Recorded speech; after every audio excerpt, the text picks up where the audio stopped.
Blake Lively tried to extort, blackmail, witness tamper, all of those things with Taylor Swift. Swift was really hurt after being implicated in this. Blake Lively allegedly tried to blackmail Taylor Swift with a decade's worth of private text demanding backing in court. And guess what?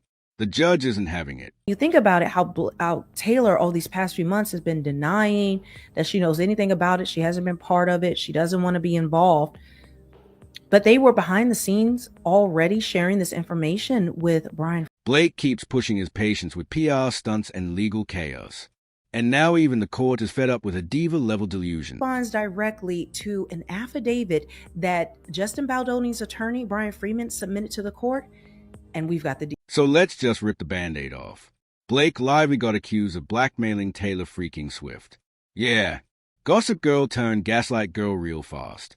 In what can only be described as a Super Bowl of celebrity betrayal, Justin Bolden's attorney, Brian Freedman, dropped a legal grenade so massive it made Hollywood Botox freeze mid-injection. Subpoenaing Taylor Swift, he knew what he was doing. This wasn't just a fly-by-night thing. This man straight up accused Blake of threatening to leak 10 years, yes 10 years, of private text with Taylor Swift if Taylor didn't go full I stand with Blake mode during the lawsuit. Taylor, essentially, that unless she backed up Blake's claims of SH, then they would release personal text messages about Taylor Swift to the public. Let's break that down.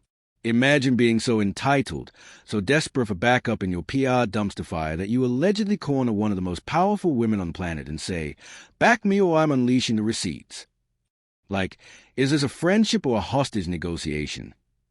And it doesn't stop there. I think this has been hanging over them since the Super. Blake's team didn't just drop the support me or else bomb. They allegedly followed it up with, "By the way, could you delete those messages, too?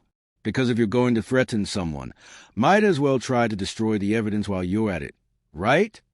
You know, that they wanted Taylor to delete text messages, I guess between her and perhaps between her and Ryan, but we know between her and Blake. We don't know what is in those texts. Now, here's where it gets extra crispy. This wasn't some anonymous Twitter rant. This allegation was filed in court as illegally submitted with a sworn affidavit. Lie in one of those and you're facing perjury charges and your legal career going poof.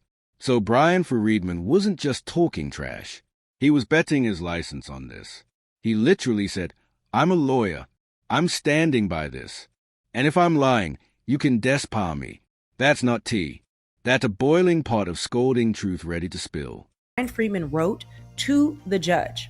Now, I'm going to read it out to you, and he's asserting how he found the information, and he's affirming that, like, I'm a lawyer, I'm putting my career on the line, I am. And guess what the judge did? He threw the whole thing out. Not because he thought it was BS. Nope. But because the law firm handling the subpoena, Venal LLP, is based in D.C., not New York. That's right.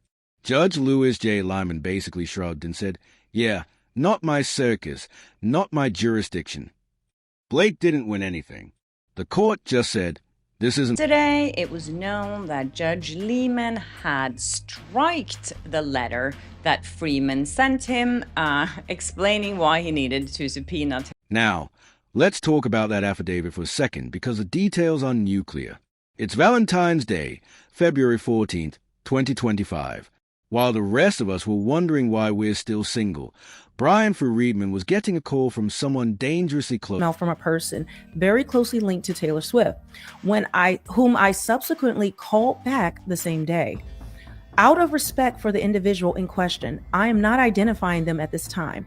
However, should the court direct me to do so, I will comply with the affidavit in opposition to the motion to strike filed on May 14, 2025 by Blake Lively regarding my May 14, 2025 letter elaborating on the basis for Wayfarer Parties subpoena to Venable LLP. So Venable is the law firm that represents Michael Gottlieb, Blake's attorney. He's the one denying that any of this ever happened in the press.